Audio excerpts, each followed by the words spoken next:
how often have you ever said, I can't reach that? Or how often has someone told you, oh, you should try to reach for that, and you said, I don't think I can? Well, here's the thing. You're only going to know what you are able to reach if you practice what your own body is capable of. No one else can tell you that, and even you are only going to know once you try this out. And I see this in a lot of climbers, whether or not they're short or tall, it doesn't really matter, that people don't climb to their own full extension, to their own height, what their own body is capable of. So this very simple drill will teach you to do that. And there's two versions of this. The first version I'm going to demonstrate is you're going to find a very, very easy climb to do, like this yellow one, for example. And what I'm going to try is I'm going to try to move my arms up as high as I can without using my feet to see how far I can actually really reach with keeping my feet on. So I'm just going to go up and up and up and up. And I'm going to try to reach it. You know, I can almost get this one. I didn't quite get it, but it taught my body that I was almost able to get it. And one other variation to this one would then be to just move one foot up and then step up into it and see if you could get it with just moving one foot up a little bit. Now, the second version of this drill is skipping holds and making a game out of it if you want to.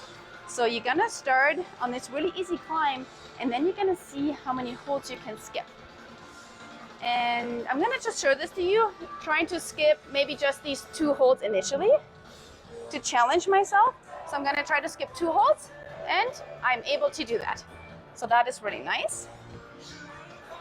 And then I'm gonna challenge myself to see if I can skip a few more holds. Let's see how many I can skip. So I'm gonna see if I can make it all the way to this top hold with using these slow feet.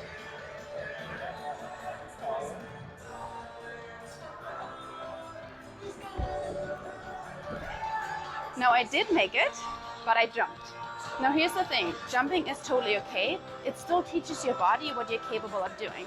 So I like to do different versions of this game.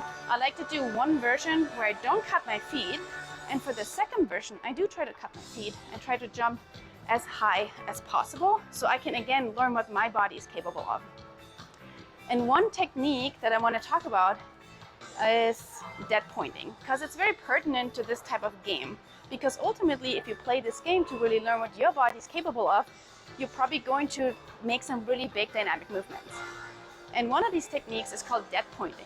And the importance of dead pointing is precision and knowing where your momentum is at. So the arc of your movement.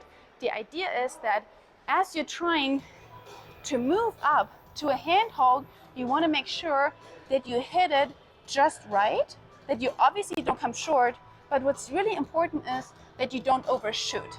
The reason we don't want to overshoot is that as the holds get much smaller, they'll be so much harder to grab and hold onto if we overshoot, because we're going to have this backwards momentum.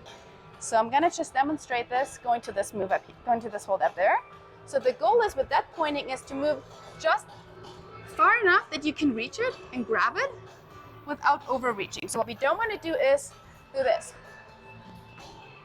Because did you see how I kind of fell in and I fell backwards? I was able to hold it because it's a jug, but if this hold was much smaller, like this one to here, it would be much harder to do if I overreached and brought too much momentum to this. So I really like to combine dead pointing with the skipping exercise, because we want to make sure that you're learning good quality movement as you're skipping and not just throwing your body.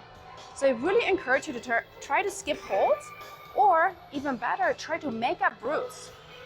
For example, I could see, well, I'm asking this question, could I try to get to this orange hold up there by using these 2 low feet? And I'm making up holds on this climbing wall. I'm just using yellow holds right now. I'm making up routes. Using yellow holds and this green foot right here. And my goal is, my question is, can I make it to this one? And I did. So now I know I'm capable of this. And if you do this more and more, your body is gonna recognize the distances and what you are capable of reaching, both statically and dynamically. It's really transforming climbing, and I hope it's gonna help you too.